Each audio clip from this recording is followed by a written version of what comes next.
Do you not want to? No, she's not feeling it. She don't want to be in the video.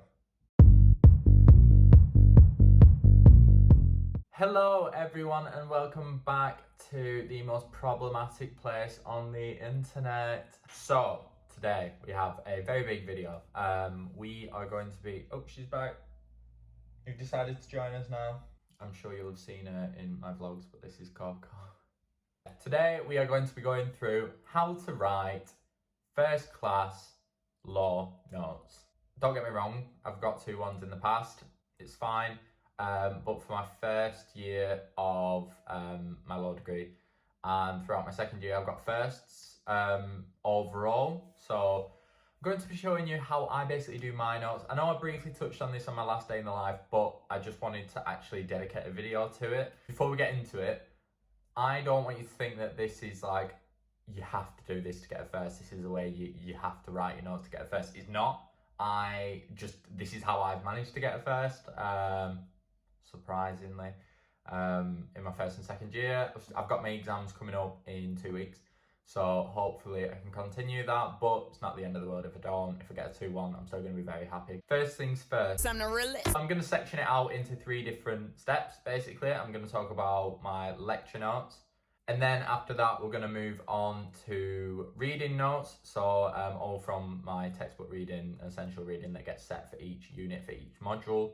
And then we're finally going to go on to revision style notes. So there's a 3-step process I tend to follow. So starting with lecture notes, I don't like just writing down everything that's on the slide. If it's important, yeah, okay, I'll type it down. Oh, by the way, I do all my notes digital now. I used to do all handwritten notes, but I've kind of incorporated my laptop and I got an iPad for Christmas, which I'm able to use to write my notes out digitally. So I do a mixture of typing and actually still handwriting, but on an iPad. Basically, my first step is obviously the lecture, like everyone else. I do like to look at the learning objectives of that unit before I actually attend the lecture to ensure I know kind of what I should be expecting to know by the end of learning the whole unit, I suppose.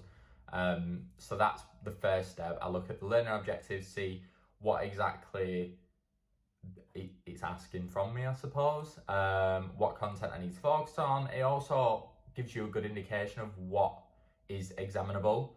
And then anyway, onto the lecture itself, I don't like to write down everything that's just on, everything that's on the lecture's slides. I like to actually actively engage and listen to the lecturer speaking. So if the slide might say 3 different cases and very, very brief kind of information around what you need to know, what I do is basically I listen to what the lecturer is saying, make notes on what they're saying, because that's a lot more valuable. And at the end of the day, they're going to be the ones marking your work.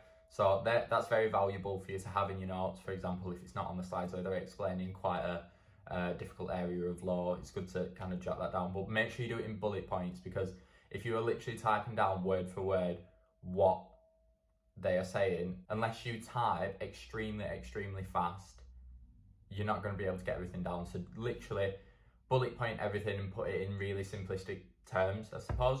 Basically, when I put my notes on this document, it's kind of very disorganized. It's just a brain dump of everything that's kind of going on in the lecture, what's being said, a mixture of what's being said and what's on the slides, but focusing more on what's being said.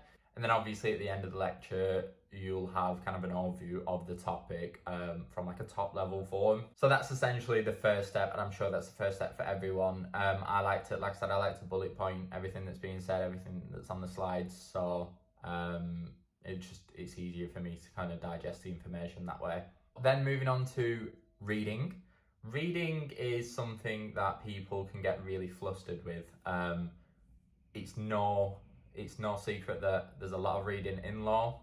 When you're actually studying law, there's a lot to read. There's a lot of cases, there's a lot of legislation, articles and judgments, everything like that you need to compose into your notes, basically. So there is a lot of reading, but what I've never ever done more than the essential reading. So I've managed to get first class in 2 years so far, and I've never actually done a set of like additional reading that they say. So basically how my uni does it is you have your essential reading, it might be like 3 chapters within a book, then there'll be additional reading, so there might be a different book that has a specific chapter in about, I don't know, one area of law that you've just learned, and then maybe an article. But I mean, the article can come in handy, but like I said, I've never actually done the additional reading, so I can't comment on exactly how useful additional reading is. It's just not for me. I might as well just stick to essential reading and put all my effort into that, so then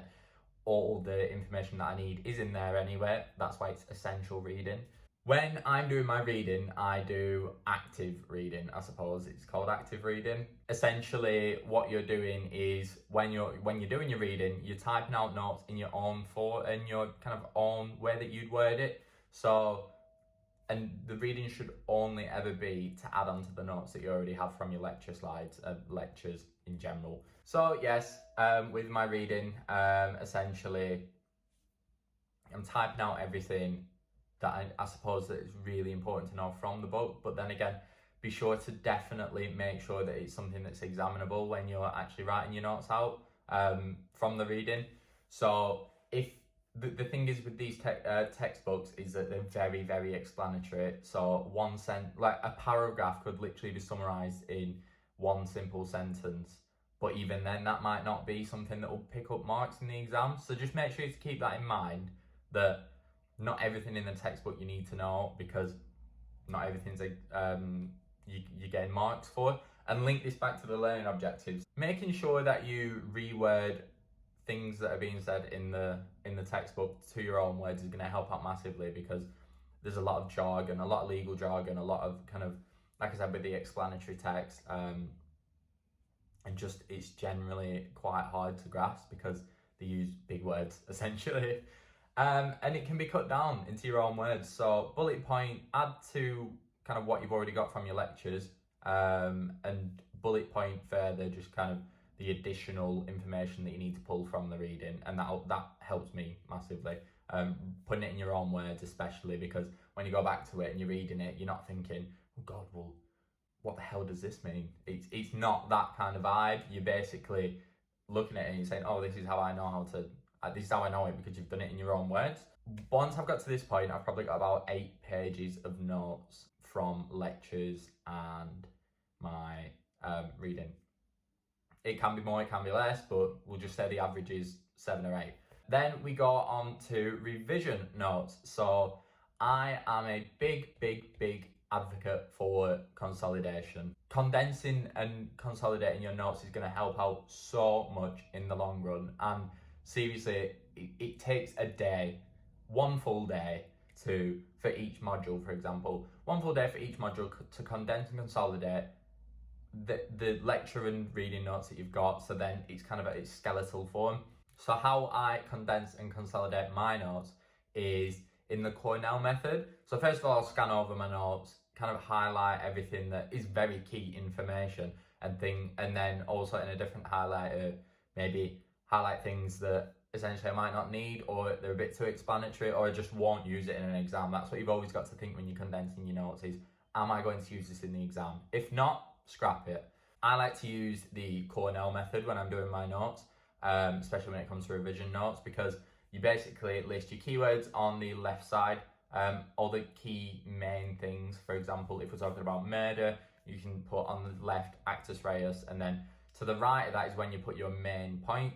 So then you'd start putting about the actus reus of murder in next to that, essentially, in the next column. Condensing your notes is such a massive weight lifted off your shoulders. For me, essentially, anyway, it helps me just not feel overwhelmed with the amount of notes that I've got to write and the amount of revise from.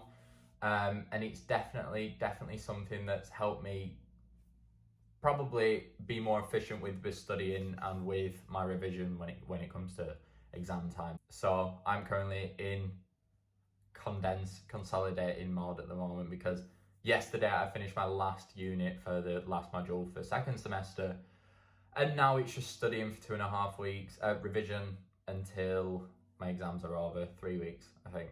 So yeah, it's very much revision phase now.